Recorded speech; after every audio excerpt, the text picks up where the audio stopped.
Okay, so last night I went to see Leigh Whannell's Wolfman, and I have to say I got a lot more out of it than I had anticipated. It was a far better story than I thought it was going to be. I was anticipating good performances from Christopher Abbott and from Julia Gardner, and I got way more in terms of that. The problem was at some point, and I'd say about 20 minutes before the ending, they seemed to have come to this epiphany that, oh, I forgot, this is a Blumhouse movie. We have to contractually do some stupid things.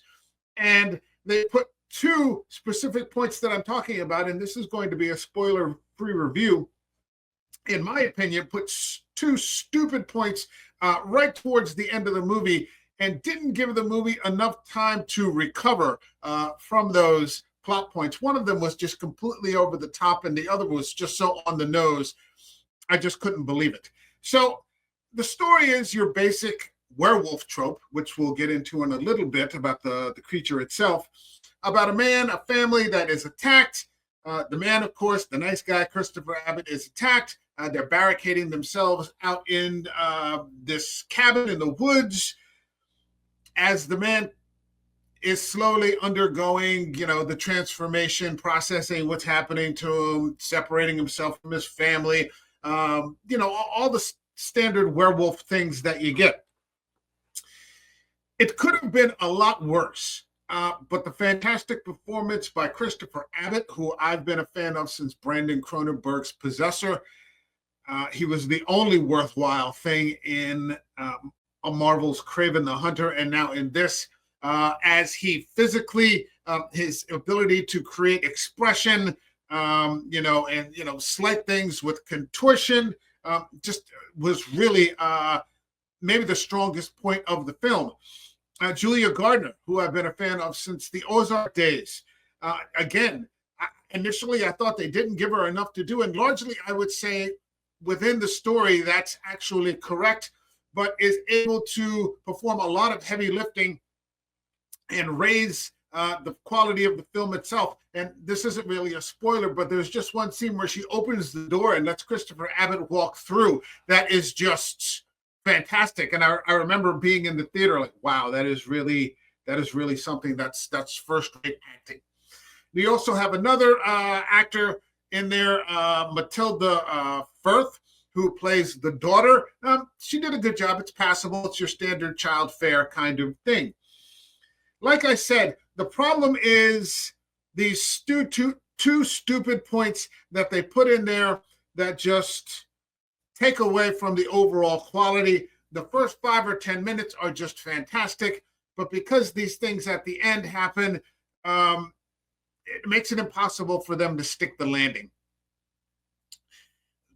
Werewolf films usually have this standard trope, and you don't need much for a werewolf film, and nobody seems to understand this. You need a good creature, you need a good story, and some cinematography.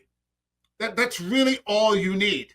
And this is another situation. It seems like Joe Johnstone's The Wolfman, where you had Benicio del Toro, you had Anthony Hopkins, you had Julia Blunt, you had Hugo Weaving, you had, even in the unrated director's cut, you had Max von Sydow, and they just couldn't quite seem to pull it off. Here you've got Julia Gardner, here you got Christopher Abbott doing their absolute best to pull something off here, and they screwed it up with the story. The script, someone should have really gone over this and removed those 2 points, and it would have boosted the story a lot. And the two things that were in the story that I felt detracted from it, if you had pulled those out, would have done absolutely nothing to change the overall scope of the tale. I don't know why they did that. Like I said, it's a Blumhouse film. I usually don't expect anything from Blumhouse, so I was pleasantly surprised with what I got. But in the end, it ended up, succumbing to the Blumhouse stupidity. Now, for the creature effect, I had heard things online about what the creature was and what it looked like. And I think I saw a photo there that I quickly kind of, scrolled away from because I didn't want to ruin it.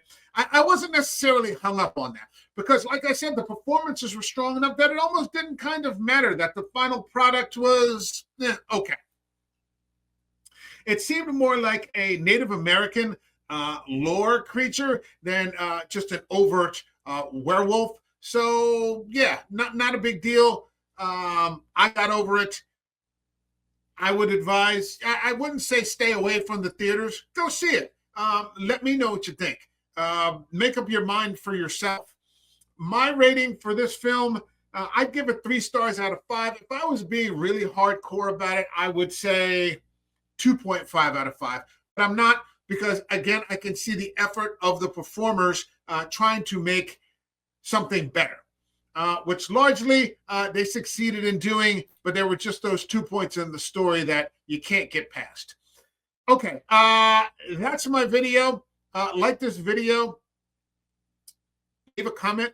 Did you like it? Did you not like it? Are you going to go see it? Are you going to pass and wait for streaming? Subscribe to the channel. Hit that notification button. I will see you all in the next video. Okay, take care, everyone. God bless you. Bye-bye. Hey everybody, this is the American Werewolf. Thanks for stopping by. Like the video, leave a comment, subscribe to the channel, hit that notification button. Thank you.